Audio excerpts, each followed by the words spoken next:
जय सिया राम।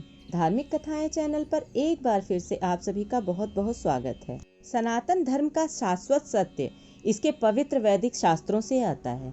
ऐसे ही वैदिक ग्रंथों में से एक है भगवत गीता। हिंदू धार्मिक ग्रंथों में श्रीमद् भगवत गीता को विशेष ग्रंथ माना जाता है।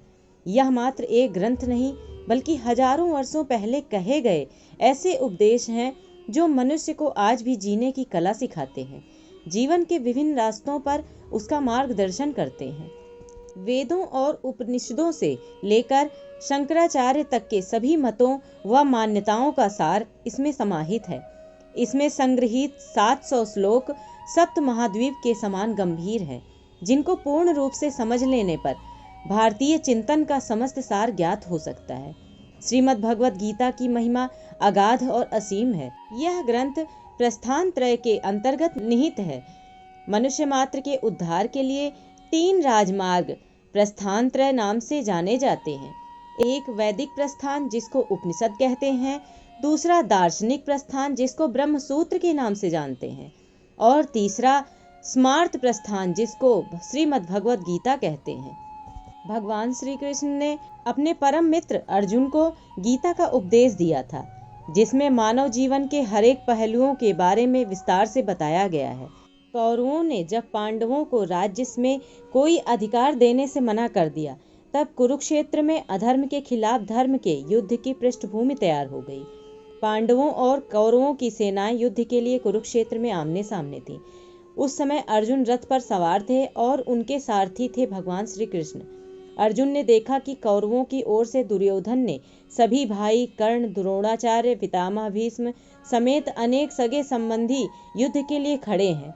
अर्जुन इस बात को सोचकर हतोत्साहित हो गए कि वे किस प्रकार से अपने पितामह गुरु द्रोण कौरव भाइयों के खिलाफ शस्त्र उठाएंगे। वे गांडीव छोड़कर रथ के पीछे की ओर बैठ गए। तब भगवान श्री कृष्ण ने अर्जुन को अपने विराट स्वरूप का दर्शन कराया।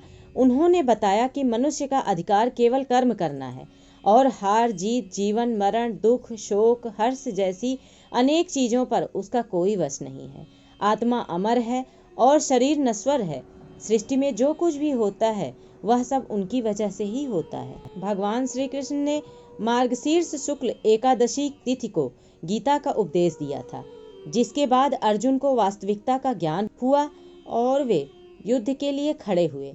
इस तिथि को हर साल गीता जयंती मनाई जाती है, क्योंकि इस दिन ही मनुष्य को अंधकार से ज्ञान की ओर ले जाने वाली गीता भगवान श्री कृष्ण के मुख से संसार में आई, और इसी गीता जयंती के दिन से ही भगवत गीता अस्तित्व में आई थी। यही वजह है कि गीता जयंती को लोग खास तौर पर एक महत्वपूर्ण पर्व के रूप में मनाते हैं। द्वापर युग के बाद से आज तक श्रीमद् भगवत गीता लोगों की पथ प्रदर्शक है। अज्ञानता को दूर करके मनुष्य को उसके कर्म के बारे में बताती है। हिंदू पंचांग के अनुसार मार्गशीर्ष मास के 11वें दिन अर्थात शुक्ल एकादशी को गीता जयंती का पर्व मनाया जाता है। इस वर्ष एकादशी उदयाकाल तिथि में 3 दिसंबर को भी है और 4 दिसंबर को भी है। तो इस व्रत को लेकर बहुत लोगों के बीच में, कई पंचांगों में, कई विद्वानों में अलग अलग मत हैं। ऋषिकेश पंचांग के अनुसार मोक्षदा एकादशी 4 दिसंबर को मनाई जाएगी, क्योंकि एकादशी तिथि 3 दिसंबर और 4 दिसंबर को है। तो गीता जयंती भी 3 दिसंबर और 4 दिसंबर को मना सकते हैं, लेकिन सही एकादशी तिथि 4 दिसंबर को है। तो गीता जयंती का पर्व भी 4 दिसंबर को ही मनाना सर्वमान्य है। गीता जयंती के दिन भगवान श्री विष्णु का पूजन करने से ज्ञान की प्राप्ति होती है और साथ ही मोक्ष का मार्ग भी प्रशस्त होता है।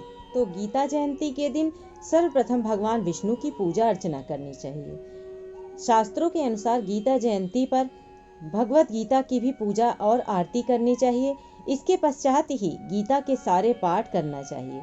इससे महापुण्य की प्राप्ति होती है। गीता जयंती के दिन जो भी व्यक्ति गीता के सारे पाठ नहीं कर सकता, तो उसे गीता का 18वां अध्याय का पाठ करने से ही संपूर्ण गीता के पाठ का लाभ मिल जाता है। गीता जयंती मोक्षदा एकादशी के दिन मनाई जाती है। तो शास्त्रों के अनुसार जो व्यक्ति मोक्षदा एकादशी का व्रत रखकर भगवान विष्णु का पूजन करके भगवत गीता के 11वें अध्याय का पाठ करता है, उसे कई जन्मों के पाप नष्ट हो जाते हैं।